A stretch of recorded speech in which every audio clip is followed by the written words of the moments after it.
Culiacán en llamas, una vez más, pero esta como nunca antes la habías visto. En el vídeo de hoy hablaremos del fenómeno ya demasiado recurrente, sobre todo para los pobres ciudadanos de la capital de Sinaloa. Hoy hablaremos del Culiacanazo 4.0, de su trasfondo, de por qué esta plaza es tan importante para todas las partes implicadas y de la geopolítica que hay detrás de estas sustancias ilegales. Culiacán vive desde hace más de un mes sumido en el terror y desgraciadamente hemos visto esto con anterioridad. En octubre de 2019 se detuvo brevemente hasta el momento líder de la organización de Sinaloa, Ovidio Guzmán. ¿Y por qué digo brevemente? Pues bien, porque el caos que se desató en la ciudad después de su detención jamás se había visto antes. Se cortaron carreteras, se organizaron emboscadas y ataques a las fuerzas del orden y sobre todo se amenazó a la población civil, con lo que hasta el entonces presidente Andrés Manuel López Obrador decidió tomar la decisión de liberar al hijo del Chapo. Unos años después, el 5 de enero de 2023, en una operación más coordinada entre el Centro Nacional de Inteligencia, la CIA, el Ejército y la Guardia Nacional, se logra recapturar a Ovidio y este fue transportado de inmediato al aeropuerto para ser extraditado esa misma mañana. Estos hechos generaron lo que en aquel momento yo mismo bauticé como el Culiacanazo 2.0. Los disturbios en esta ocasión duplicaron el número de bajas, llegando a ser abatido incluso un coronel y llegándose a cerrar el aeropuerto, luego de que 2 aviones fueran tiroteados. También por primera vez se usaron aeronaves Texan para contrarrestar a la insurgencia que trataba por todos los medios de evitar la extradición. Con ello, la organización sinaloense quedaba descabezada, pasando a ser liderada únicamente por Ismael El Mayo Zambada, uno de los fundadores de la organización. Sin embargo, es en este punto cuando procede una escisión del grupo en 4 partes. Por un lado, los seguidores del Mayo, conocidos como la Malliza, que le son fieles, y por otra, los seguidores de los otros 2 hijos del Chapo, Jesús e Iván, conocidos como los Chapitos, y 2 facciones menos poderosas, una siendo los Guanos, comandada por Aureliano Guzmán, alias El Guano, y la cuarta por Rafael Caro Quintero, quien fue detenido en 2022 en el norte de México y es manejada actualmente por algunos de sus familiares. Hasta ese punto todo se mantenía en una calma tensa, cumpliendo el dicho de que detener a un líder es como cortarle la cabeza a una hidra, cortas una y salen 7.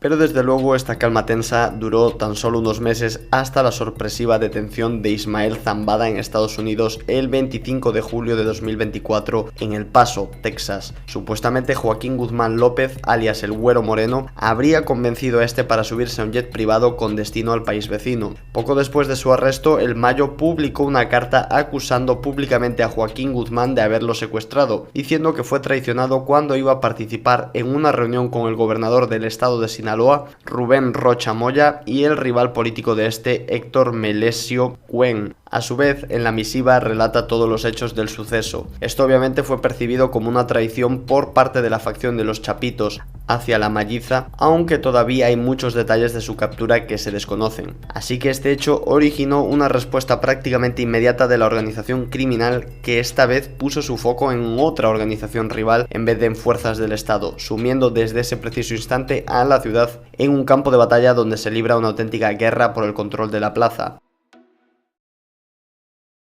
El 2 de septiembre se produce otro hecho destacado. Se trata de una reunión entre Ismael Zambada Sicairos o Mayito Flaco, el hijo de 42 años del Mayo, y José Gil Caro Quintero, conocido como el Pelo Chino o Curly, primo de Rafael Caro Quintero, uniendo en alianza las facciones de los Quinteros y la Malliza para atacar juntos a los Chapitos. Tan solo una semana después, el lunes 9 de septiembre, estalló la violencia. Ese día, un convoy de hombres fuertemente armados atacó objetivos relacionados con los Chapitos. Desde ese momento se han incendiado numerosas casas, viviendas y vehículos y se han contabilizado la muerte de más de 55 personas, pero podría ser un número muy superior, ya que los miembros de estas organizaciones suelen llevarse a sus caídos. También hay más de media docena de militares entre los fallecidos. Desde ese 9 de septiembre se ha podido ver todo tipo de escenas grotescas que ni merece la pena comentar. También se ha impuesto un toque de queda recordando la situación de las calles a partir de las 7 de la tarde a la de la pandemia, donde las principales avenidas quedaban totalmente desiertas. El gobierno ha movilizado a cientos de soldados, pero aún así la situación todavía no está controlada y, según palabras del alcalde, la gente percibe que se necesitan más efectivos. La guerra no parece cercana a terminar, ya que Culiacán es una plaza estratégica para cualquier organización, y me preguntaréis ¿por qué esta ciudad es tan importante? Pues para empezar es la capital del estado de Sinaloa, y como tal es el centro neurálgico del mismo, contando con las infraestructuras clave como vías ferroviarias, grandes autopistas y aeropuertos, estando bien conectada con el resto del país y del mundo, facilitando la logística de todo tipo, ya sea de sustancias, de armas o personas. Por otra parte, también se encuentra cerca de ciudades como Mazatlán y Topolobampo, en puntos estratégicos para el tráfico marítimo de drogas. Culiacán está cerca de esos puertos, lo que facilita el transporte de cargamento de drogas por mar hacia América del Norte, Asia o incluso Europa, pero sobre todo la llegada de la droga o elementos para fabricarla desde Asia, que como comentaremos luego es el principal punto de envío. Por otro lado, Culiacán da acceso a la Sierra Madre Occidental y a lo que se conoce como el Triángulo Dorado en su parte sinaloense, una cadena montañosa que ofrece refugio natural para la producción de drogas, especialmente el cultivo de amapola y marihuana. Controlando Culiacán, las organizaciones pueden tener control de quién accede a esta zona, sobre todo de los cuerpos de seguridad del Estado. Además, volvemos a lo de antes, al ser capital del estado también posee un entramado comercial y financiero que permite el lavado de activos de la organización y otras operaciones financieras. Finalmente, otra ventaja geográfica es que se encuentra a casi la misma distancia de la capital que de la frontera con Estados Unidos, de nuevo facilitando la logística y los soportes a todos los niveles.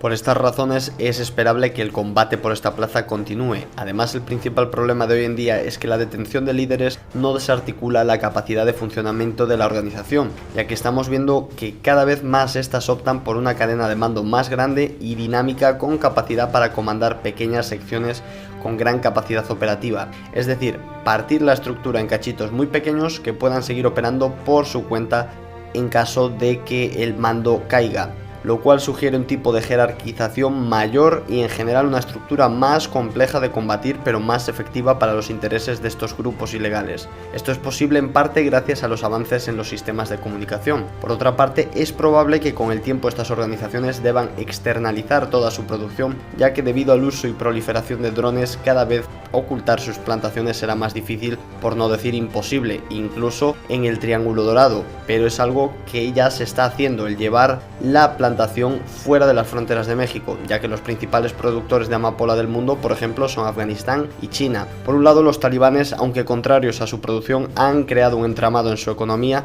alrededor de esta. Los señores de la guerra mujahidines extendieron su producción para financiar la lucha contra la invasión estadounidense y ahora simplemente no pueden deshacerse de esa parte de la economía. Por otro lado, China es uno de los principales productores de opiáceos del mundo, entre el que se encuentra el poderoso fentanilo.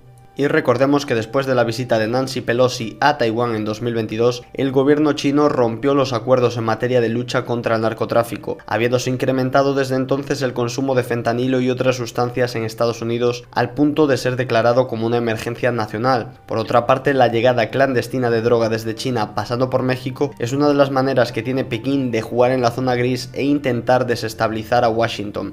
Por tanto, como veis aquí, se juntan numerosos intereses, entre ellos también los de Estados Unidos, que obviamente es desarticular estas organizaciones, pero en este caso sin contar para nada con México, y aquí estoy de acuerdo con el expresidente AMLO, que echó en cara de que ni siquiera hubiesen avisado a México de que se iba a proceder a la detención del Mayo, generando todo el problema que estamos viendo. Con lo que no estoy de acuerdo, por ejemplo, son con las declaraciones de la nueva presidenta, Claudia Sheinbaum, quien redirigía la atención mediática hacia España, exigiendo disculpas por la conquista, algo que por cierto España hizo hasta en 3 ocasiones, pero esta es una carta excesivamente usada ya para desviar el foco, aunque a día de hoy los culiacanenses se siguen quejando y siguen sin poder hacer vida normal sin una solución de verdad en el tablero. Pero bueno, ahora como siempre es vuestro turno y me gustaría que esta vez dejaseis en los comentarios cuál creéis que puede ser la solución. Ya habéis visto que el problema está muy enraizado, que hay muchos intereses por parte de otros países.